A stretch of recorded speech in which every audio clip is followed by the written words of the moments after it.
Hey, welcome to the James Show. News Talk 820 WBAP, now on FM at 93.3. Bro, go ahead and start shuffling through the glove box for that nasty pack of Kleenex you have there, because this is the saddest story you're going to hear all day, probably all week, probably all month. So last Thursday, there's a high school up in Carroll. What's it called? Early College High School. And at the graduation ceremony, just like my high school out in Bug Tussle and your high school wherever you went, the valedictorian gets to give a speech. And so when he walked up on the speech, the valedictorian had a secret. He hadn't told any of his classmates. They had no idea what he'd been going through.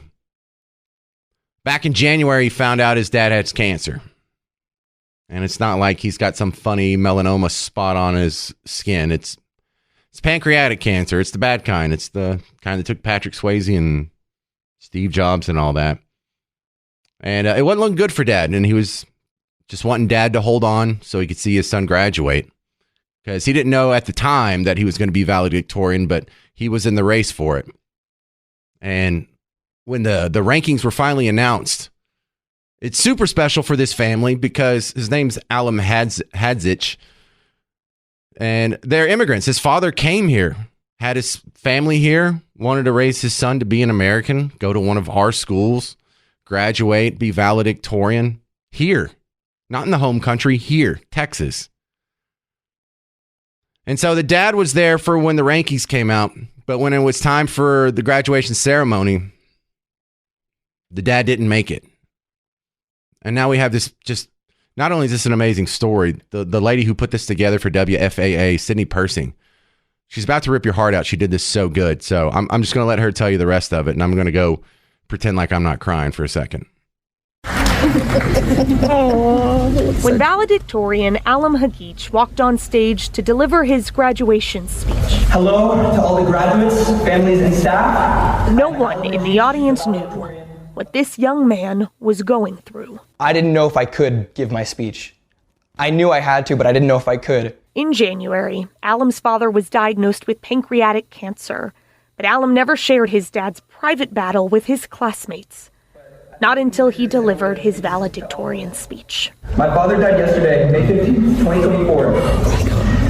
And I attended his funeral today, right before graduation. 45 minutes before graduation, at 18 years old, Alam buried his dad. That's why my shoes are muggy.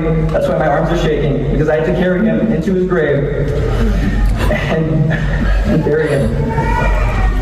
I had to go to my dad's funeral. I had to do it for him, but I also had to go to my graduation, and I also had to do that for him. You see, Alam's dad was an immigrant, came from Bosnia, delivered Domino's pizza, all to build a better life for his kids so they could succeed. And I can't stand up here and pretend I want to be doing this speech right now.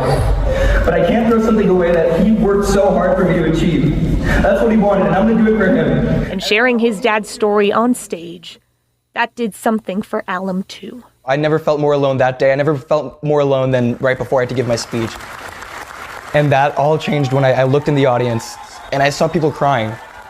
I saw people getting moved by what I was saying. What Alam said, the way people reacted to it, taught this graduate he is far from alone, and he'll always be his dad's kid. Just like he was proud of me and he would be proud of me right now, I'm proud of him. In Carrollton, I'm Sydney Persing. All right, I'm not crying, you're crying.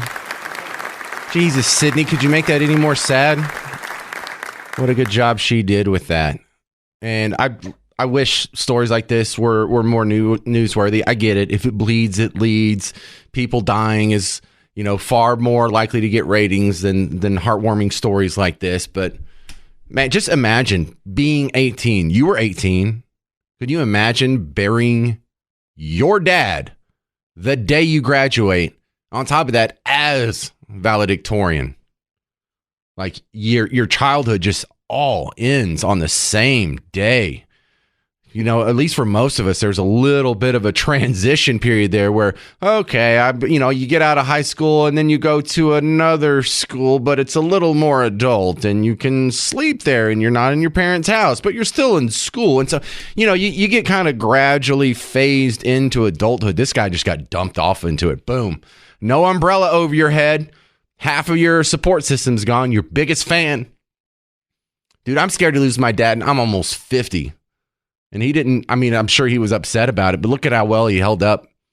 I don't even think I could give a speech. And then he gave a speech, and look at how well he sounded talking to a TV camera. You know, you have the spotlight on you. And I like to take moments like this and kind of focus on it for a second, because what you've seen for the last few months is a bunch of people that are around Alum's age, and they're students as well. But they were cheering for terrorists, blocking Jewish students from going to class, damaging property, talking about how evil and awful this country is, and how everything's oppressive and everything's just so hate-filled, and they're just pessimistic and negative. And this guy is just the exact opposite. And damn it, if this should make just as much news as the bad kids, because we're all running around with the impression that that's what the next generation is those jerks we saw on campuses, and they're a small minority. There are far more alums out there than you hear about on the news. There's probably more alums out there than the pro-Palestinian protesters, the people that were representing some of the most evil, ugly parts of his peer group. So good for you, Alum. Good for you. And good luck. Because life is tough. But losing your dad at 18, can it get tougher than that? So, another round of applause for Alum.